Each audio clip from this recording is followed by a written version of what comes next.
Hello అండి, welcome to my channel. మీరు మన ఛానల్ని ఫస్ట్ టైం కానీ చూస్తున్నట్టయితే సబ్స్క్రైబ్ చేయండి, ఇంకా లైక్ కూడా చేయండి. ఈరోజు అయితే ఎగ్ బిర్యానీ సింపుల్ అండ్ ఈజీగా ఎలా తయారు చేసుకోవాలో చూద్దాం.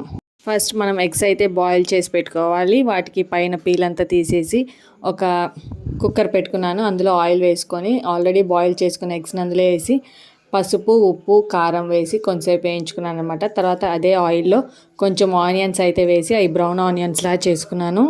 తర్వాత అందులో చెక్క, లవంగాయ, బిర్యానీ ఆకు, యాలకులు, మిరియాలు ఇవన్నీ వేసి కొంచెం వేగిన తర్వాత ఆనియన్స్ అయితే వేసుకున్నాను.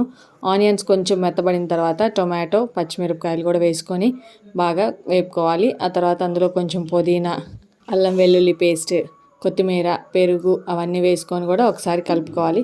అవన్నీ కొంచెం ఆయిల్ బయటకు వచ్చేంతవరకు వేయించుకున్న తర్వాత అందులో ధనియాల పొడి, జీలకర్ర పొడి, గరం మసాలా, పసుపు, ఉప్పు, కారం అవన్నీ వేసుకొని ఒకసారి కలుపుకున్న తర్వాత ఆ తర్వాత ఇందులోనే బాయిల్ చేసుకుని ఇందాక వేయించుకున్న ఎగ్స్ని కూడా ఇందులో వేసేసి ఒకసారి బాగా కలుపుకోవాలన్నమాట. అలా కలుపుకున్న తర్వాత ఆల్రెడీ నేను రైస్ అనేది ముందుగానే నానబెట్టి పెట్టుకున్నాను.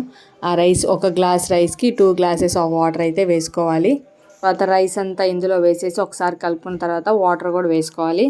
ఆ వాటర్ అనేది మరిగిన తర్వాత అందులో కొంచెం కొత్తిమీర కూడా వేసుకొని ఇంకా లిడ్ పెట్టుకొని ఒక 3 విజిల్స్ అయితే వస్తే సరిపోతుంది. తర్వాత అదే లిడ్ అనేది ఓపెన్ చేసుకొని మనం ఒక బేషన్ లాంటి దానిలో వేసుకోవాలి.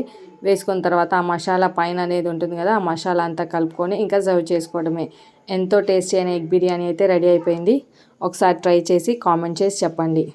ఇది లంచ్ బాక్స్ రెసిపీగా కూడా చాలా బాగుంటుంది. ఒకసారి ట్రై చేయండి.